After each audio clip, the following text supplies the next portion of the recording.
ನಾನು ಕೇಳ್ಕೊಳ್ಳೋದು ಏನು ಅಂದರೆ, ದಯವಿಟ್ಟು ನಿಮ್ಮ ಬ್ಯುಸಿ ಶೆಡ್ಯೂಲಲ್ಲಿ ನನಗೆ, ಅಂದರೆ ನಮ್ಮ ತಂಡಕ್ಕೆ ನಿಮ್ಮ 2 ತಾಸು 20 ನಿಮಿಷ, ಅಂದರೆ 2 ಗಂಟೆ 20 ನಿಮಿಷ ಸಮಯ ಕೊಡಿ.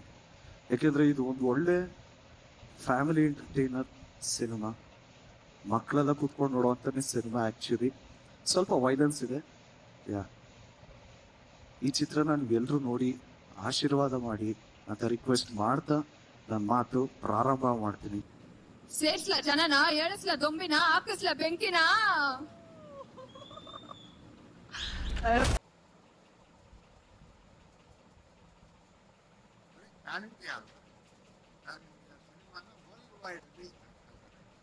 ಬಹಳ ಸಂತೋಷದ ವಿಷಯ. ಅವರು ಏನ್ ಚೆನ್ನಾಗಿ ಮಾಡಿದಾನ್ ಧ್ರುವ, ಸಖತ್ತಾಗಿ ಮಾಡಿದಾನ್ ಸರ್, ತುಂಬಾ ಚೆನ್ನಾಗಿ ಮಾಡಿದಾನ್ ಸರ್ ಅಂತ. ಅಂದ್ರೆ ಅಷ್ಟು ಮಟ್ಟಿಗೆ ಇದಾಗಿದೆ ಮಗನೆ ನೀನು. ಎಲ್ಲರೂ ಇಲ್ಲ ಅಂತಕ್ಕಂಥ ಡೆಲ್ಲಿ ಬಾಂಬೆ ಸೆನ್ಸಾರ್ ಆಫೀಸರು ಹೇಳಿದ್ರು, ಹೊರಗಡೆ ನಿಂತಿದ್ದೆ, well made this guy is good ಅಂದೆ. ಗೊತ್ತಲ್ಲ, ನನ್ನ ಇಂಗ್ಲೀಷು ಅವ್ರ ಇಂಗ್ಲೀಷು ಸ್ವಲ್ಪ ಅಡ್ಜಸ್ಟ್ಮೆಂಟ್ ಆಫ್ ಇಂಡಿಯಾ ನಡೀತಾ ಇರ್ತದೆ. ಸೊ ನಾನು ಅಕಸ್ಮಾತ್ ನನ್ಗೆ ಏನಾದ್ರು ಗೊತ್ತಿಲ್ಲ ಅಂತ ಸುಪ್ರೀತ್ ಅವ್ರಿಗೆ ಹೇಳಿವೆ, ಈ ಮಗನೆ ಮಾತಾಡಲ್ಲ, ಮಾತಾಡ ನೀನು ಅಂತ ಅವ್ರಿಗೆ ಹೇಳ್ತಿದ್ದೆ. ಸೊ ಹಿಂಗೆ ತುಂಬಾ ಚೆನ್ನಾಗಿ ಮಾಡಿದೆ, ನೀನು ತುಂಬಾ ಚೆನ್ನಾಗಿ ಮಾಡಿದೆ ಮಗನೆ. ನಾನು ಎಲ್ಲಾರನ್ನೂ ಹೊಗಳೋದ್ಕಿಂತ ಹೆಚ್ಚಾಗಿ ಸಿನಿಮಾ 30ನೇ ತಾರೀಕು ಬರುತ್ತೆ, ದಯವಿಟ್ಟು 30ಕ್ಕೆ ಬರ್ತಾ ಇದೆ, ಸಪೋರ್ಟ್ ಮಾಡಿ, ಪ್ರೀತಿ ಮಾಡಿ. ಇದು ಕನ್ನಡ ಸಿನಿಮಾ, ಎಲ್ಲದಕ್ಕಿಂತ ಹೆಚ್ಚಾಗಿ ಒಂದು ದೊಡ್ಡ ಸಂಸ್ಥೆ, ತುಂಬಾ ಫ್ಯಾಷನೇಟ್ ಆಗಿ, ತುಂಬಾ ಇದಾಗಿ ನಾವು 3 ವರ್ಷ ಎಂತ ಮಹಾಕಾವ್ಯಗಳನ್ನ ಕೊಟ್ಟವರು. ಕಾವಿದಾಸ ಕೈಯಲ್ಲಿದ್ದು ಲೇಖನಿ, ಇವ್ರ ಕೈಯಲ್ಲಿರೋದು ಮಚ್. ಅವರು ರಘುವಂಶ ಬರೆದ್ರೆ ಇವರು ರಕ್ತ ವಂಶ ಬರೀತಾರೆ.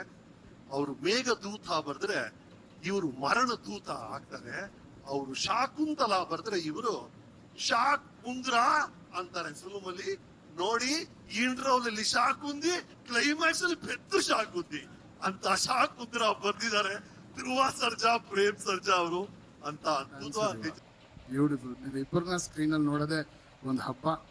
ಅಂಡ್ ಡೆಫಿನೆಟ್ಲಿ ಇದೊಂದು ವೆರಿ ಡಿಫ್ರೆಂಟ್ ಸಿನಿಮಾ ಆಗುತ್ತೆ, ಕನ್ನಡಕ್ಕೆ ತುಂಬಾ ದೊಡ್ಡ ಸಿನಿಮಾ ಆಗುತ್ತೆ.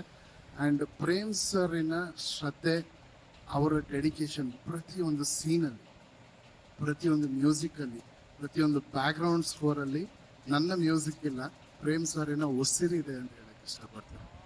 ಅಲ್ಲಿ ಪ್ರತಿಯೊಂದು ತಾರೀಕು ರಿಲೀಸ್ ಆಗುತ್ತೆ, ಕೇಳಿ ನೋಡಿ.